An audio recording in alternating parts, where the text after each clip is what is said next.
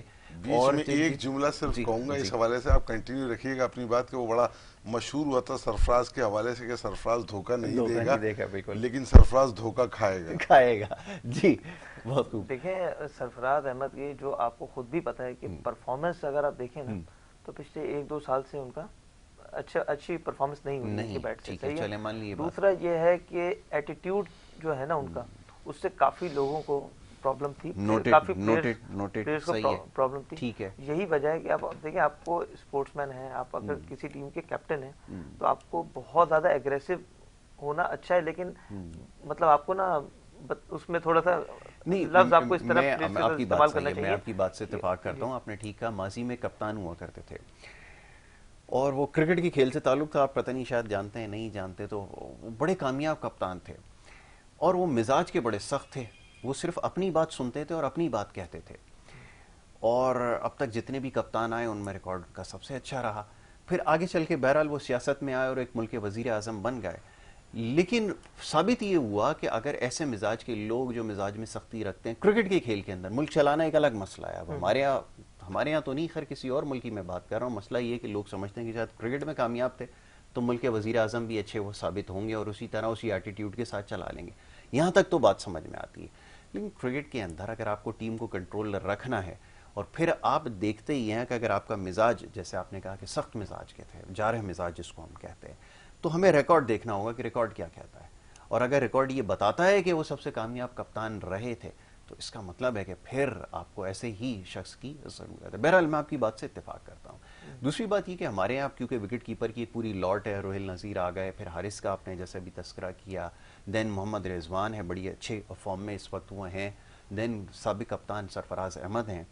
تو اب یہ ہے کہ میں دیکھ رہا تھا کہ جو انگلینڈ کی ٹیم ہے اس وقت سب سے بہترین ٹیم سمجھی جاتی ہے نا تمام فارمیٹس کے اندر، ان کے پاس وکٹ کیپر اور وکٹ کیپرز میں جوس بٹلر ہے، بیرسٹو ہے، اس کے اندر آپ نام لیتے جائیں، میرے پاس بہت سارے نام بھی دماغ میں نہیں ہیں، سارے ایک وقت کے اندر ٹیم کے اندر موجود ہیں اور آن اینڈ آف سب کو کھلایا جا رہا ہے. آپ لوگ کیوں کھلانے سے اتنا گھبرا رہے ہیں؟ آپ کو تو گھبراہٹ اس چیز کی ہے کہ اگر وہ فارم میں واپس آ گیا، اگر کوئی پلیئر آؤٹ آف فارم ہوتا ہے تو اس کو موقع دیا جاتا ہے کہ پرفارم کر کے واپس آئے. جو پرفارم کر کے واپس بھی نہیں آنے دیا جائے گا تو پھر کیسے آپ کی ٹیم اسٹرانگ ہوگی، یہ سمجھائیں. دیکھیں یہ آپ کی بات بالکل صحیح ہے، کیونکہ سرفراز دربت ایک ایکسپیرینس پلیئرز ہیں، پہلے بھی جا کے آسٹریلیا میں کھیلتے رہے.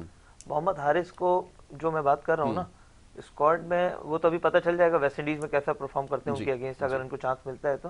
لیکن یہ کہ ایک جو آپ کا سینئر پلیئر جو ہوتا ہے، جو جس کو ایک ایکسپیرینس ہوتا ہے اور جو پہلے وہاں پہ کھیل چکا ہوتا ہے، اس کے لیے وہاں پر ورلڈ کپ جیسے فارمیٹ میں ہونا بہت ضروری ہے ٹیم کے اندر as a back up.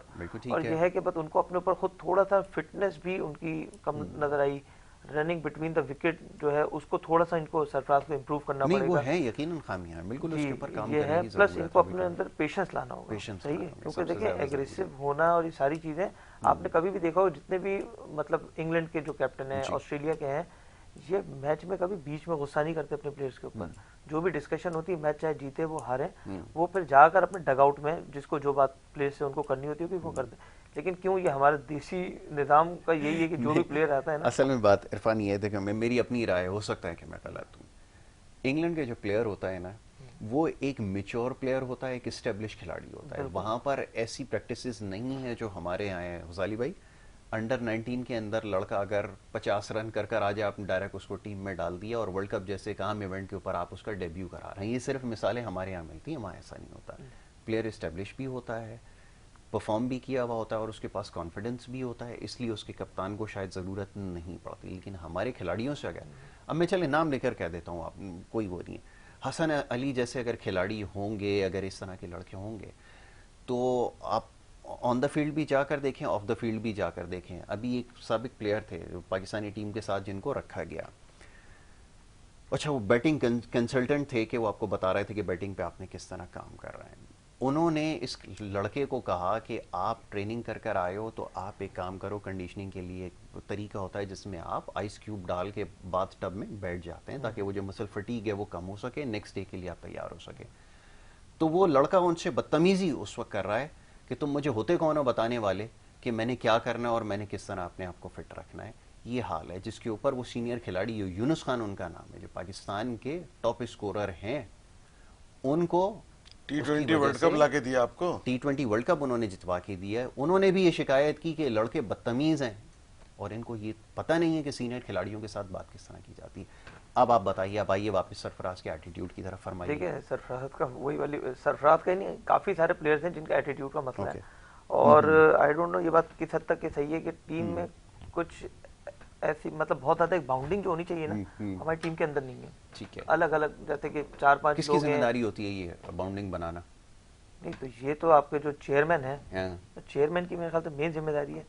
Chairman ان کو بٹھا کر پورا ان کو گائیڈ کرے کہ بھائی آپ کو یہ کیا ڈسپلن ہوتا ہے کرکٹ وغیرہ کھیلنے کا، کیا طریقہ ہوتا ہے. آپ جب گراؤنڈ میں ہوتے ہیں تو آپ 11 پلیئرز نہیں کھیل رہے ہوتے، آپ کی پوری کنٹری کھیل رہی ہوتی ہے. آپ پوری کنٹری کی آپ کے اوپر نظر ہوتی ہے اور ایک عزت کی بات ہوتی ہے. ہر پوری دنیا سے لوگ آپ کو دیکھ رہے ہوتے ہیں کہ یار آپ ملک کے ریپریزنٹیٹیو ہوتے ہیں، ایمبیسڈرز ہوتے ہیں ملک کے. بالکل ٹھیک ہے. اور باقی دوسرا یہ ہے کہ اس بار جو PSL ہوا ہمارا، PSL کے اندر یہ کہ ماشاءاللہ نئے نئے لڑکے ہر PSL میں ایک دو نکل کے آتے ہیں. زمان خان ایک بڑے اچھے بالر ہیں، وہ فیوچر میں یہ کہ ان کو کوئی ایک ڈیبیو کرایا جائے کیونکہ ان کی پرفارمنس کافی اچھی رہی تھی. ویسے میری تو خواہش یہ تھی کہ ویسٹ انڈیز والا جو ہے ابھی پاکستان کا، اس کے اندر ان کو ٹرائی کیا جاتا ہے. سلوور ون بھی بڑی اچھی مارتے ہیں اور ویرائٹی بھی ہے ان کے پاس، یارکرز بھی اچھی ہیں ان کی، ٹرائی کرنا چاہیے تھا.